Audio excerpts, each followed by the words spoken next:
what does it mean to be presumed innocent if you've already done 3 years of a jail sentence before you've even gone before a jury? It's what can happen if, like 40% of our jail population, you can't make bail. Most locked up for nonviolent crimes, most black and brown and poor. They're there because they can't pay to get out. So is justice based not on what you did, but what you've got? Bail, on this edition of Due Process. Major funding for Due Process provided by the Fund for New Jersey, supporting informed citizens for an effective democracy.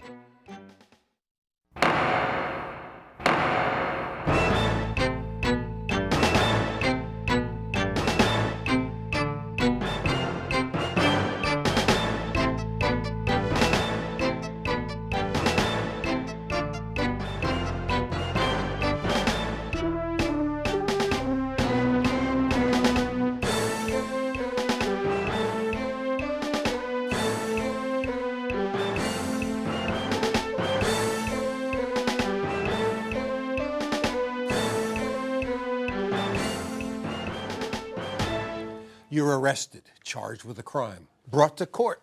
So what happens next? Well, that probably depends on how much is in your pocket or your bank account. If you can't make bail, no matter how small, you'll be placed in a cell pending trial, and you might be there for years. I'm Raymond Brown. And I'm Sandra King, and on this edition of Due Process, an unflinching look at the New Jersey way of bail. It's a far cry from what you see on Law and Order, raising questions about class and race and what's done every day in the name of justice. Mr. Rivera, please step forward. You did plead guilty. Yes. Weren't you guilty? No, I wasn't guilty. So why would somebody plead guilty who wasn't guilty? Like I said, I just wanted to get out. But you want to continue with the sentencing today because this is a negotiated plea agreement. You understand that? That was your only way out. Yeah. The only way out after almost a year locked up. Your Honor, Mr. Rivera was incarcerated from May 25th, 2012 until April 9th, 2013. And in jails across New Jersey and the nation, that stretch before conviction or even indictment is not unusual. There's a huge problem with the bail system, that there are thousands, millions of people nationally who are being held because they can't afford often small amounts of bail. For Victor Rivera, freedom could have been bought with $25,000 bond or $2,500 cash. He couldn't come up with $2,500 cash. That's what kept him incarcerated for 11 months, $2,500. If he had been somebody with access to just a couple of $1,000s, it would be a different story. So the purpose in New Jersey is to ensure your presence at trial.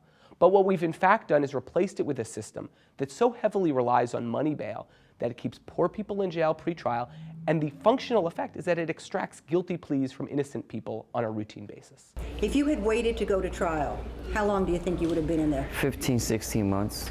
Good luck, Mr. Rivera. Someone from probation will be up. Charged with verbally threatening a cop, Rivera's guilty plea led to time served and release. When they come up to court and they have that much time in and they're made an offer where they can go home, it's a hard offer to refuse. If we had to took the plea, we could have sat there for 5 years.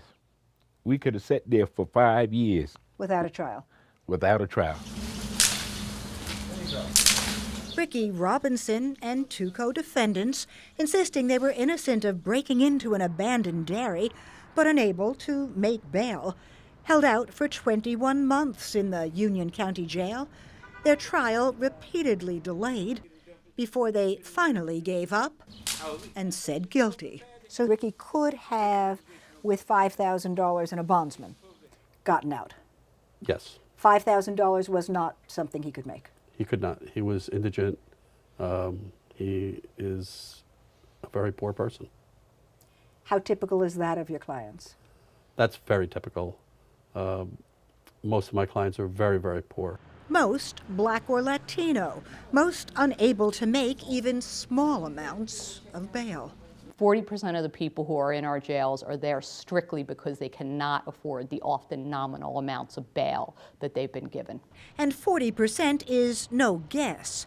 It's based on a study of New Jersey's jails commissioned by the Drug Policy